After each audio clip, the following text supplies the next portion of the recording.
1930 के माध्यम से एक कंप्लेंट प्राप्त हुई थी, जिसमें थाना क्षेत्र खालापार में एक कॉल सेंटर चलने की सूचना तस्दीक हुई थी। इसमें एएसपी सिटी के नेतृत्व में एक टीम बनाकर वहां पे मौके पर रेड किया गया, तो वहां से पूरा एक कॉल सेंटर बरामद हुआ है, जहां से 3 लैपटॉप,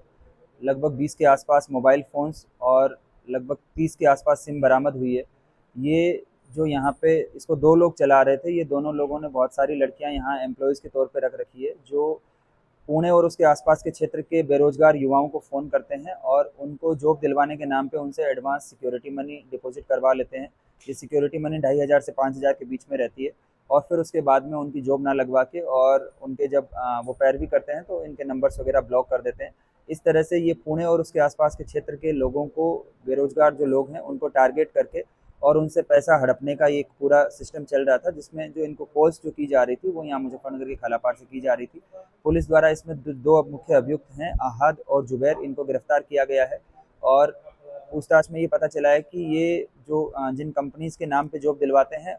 उनके वहाँ पे पैसा जमा करवाते हैं और फिर उन कंपनी से इनको जो है वो कमीशन के तौर पर लगभग 20% के आसपास उसमें हिस्सा मिलता है। पुलिस ने इनके 3 खाते तस्दीक किए हैं, जिनको पुलिस जो है वो विवेचना के दौरान उनको फ्रीज करवाएगी और उनसे जो इन्होंने अपराध के जरिए जो संपत्ति या जो भी पैसा कमाया होगा उसको कुर्क करवाया जाएगा। इन दोनों अभियुक्तों को मई रिकवरी के माननीय न्यायालय के समक्ष प्रस्तुत किया जा रहा है। इस प्रकार थाना खालापार पुलिस द्वारा एक कॉल सेंटर जो युवाओं को जॉब के नाम पे पैसे हड़पने का काम कर रहा था, इनको गिरफ्तार किया गया है और माननीय न्यायालय के समक्ष प्रस्तुत किया जा रहा है। उनको इन्होंने सैलरी के आधार पर रख रखा था और उनको उनकी सिम देके और उनको डेटा उपलब्ध करवा के उनको कॉल करवाया जाता था।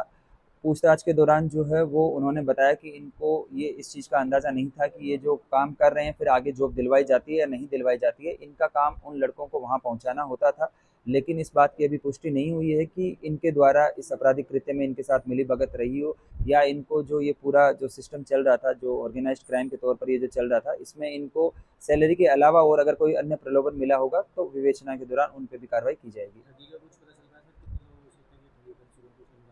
इसमें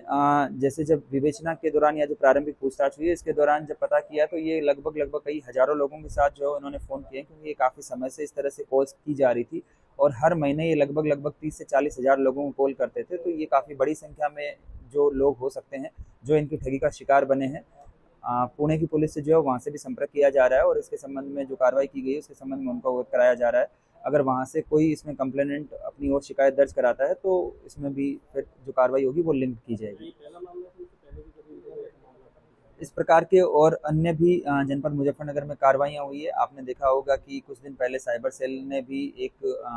सिम बॉक्स पकड़ने की कार्रवाई की थी। इस प्रकार ये कॉल सेंटर पहला तस्दीक हुआ है, लेकिन हम लोग बहुत अलर्ट हैं और अगर कोई भी व्यक्ति इस तरीके से कॉल सेंटर चलाता है, अगर साइबर फ्रॉड में किसी प्रकार की संलिप्तता पाई जाती है, जैसे बहुत सारे लोगों से जो लोग होते हैं उनसे अकाउंट्स इकट्ठा करके और फिर उन अकाउंट को आगे सेल कर देते हैं। अगर मुजफ्फरनगर या यहाँ का रहने वाला कोई भी अभियुक्त इस तरह की अगर गतिविधियों में पाया जाएगा तो उनके विरुद्ध भी सख्त से सख्त कार्रवाई